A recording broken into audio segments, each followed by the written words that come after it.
Anak, baka iniisip mo na masama akong tatay dahil hinahadlangan ko yung pagtitinginan ninyo ng lalaking yun. Ni Benji. Tay. Anak,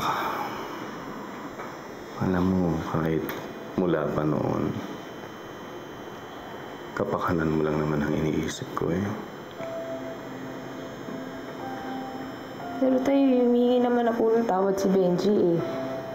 Mahirap po ba talaga magpatawad? Hindi naman. Tutuusin, madali naman magpatawad. Ako nga, ilang beses ko rin hiningi yun, di ba? Pero hindi madaling tumalikod sa pamilya. Kung sakaling itutuloy mo yung pakikipagmabutihan sa kanya, parehas lang kayo masasakpan sa huli. Anak, baka nakakalimutan mo, isa pa rin siyang Rosales. At yung pamilyang yan yung kumangkam ng lupain natin.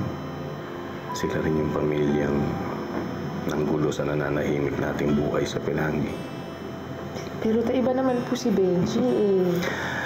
Sige, sabihin na natin iba si Benji. Paano yung pamilya niya?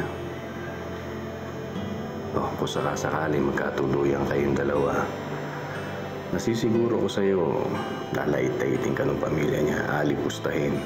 Alam mo, sakit sa akin yun bilang isang ama. Hindi ako papayag na mangyari yun. Ang dating parang isinuog kita sa impyerno. Ayoko ng ganun, anak. Hindi ko mapapatawad ang sarili ko. Pero tay... Anak, makinig ka naman sana sa tatay, anak, ha? Nakikiusap ako sa'yo. Kung pwede, habang maaga pa, kausapin mo na siya. Tigilan mo na yung namamagitan sa inyong dalawa, ha? Hindi lang naman para sa'yo to, kundi para na rin sa kanya. Para sa ating lahat.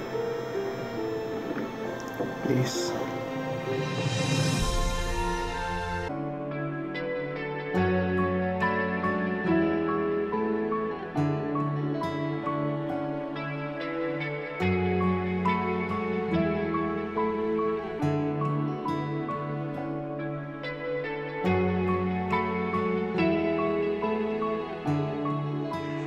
Na?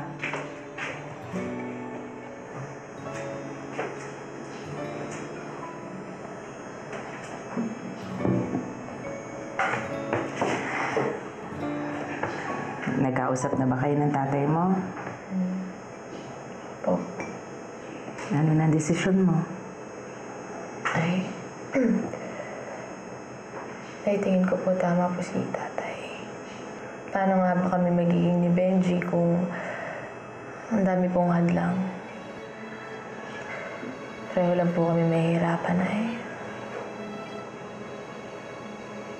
Lalo na po si Benji. Pero ang tanong ko na kaya po kaya?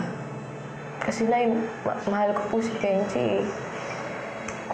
Ayoko po siyang mawala sa akin. Pero ayoko rin naman pong suwayin si tatay kasi alam ko pong yun po yung tama.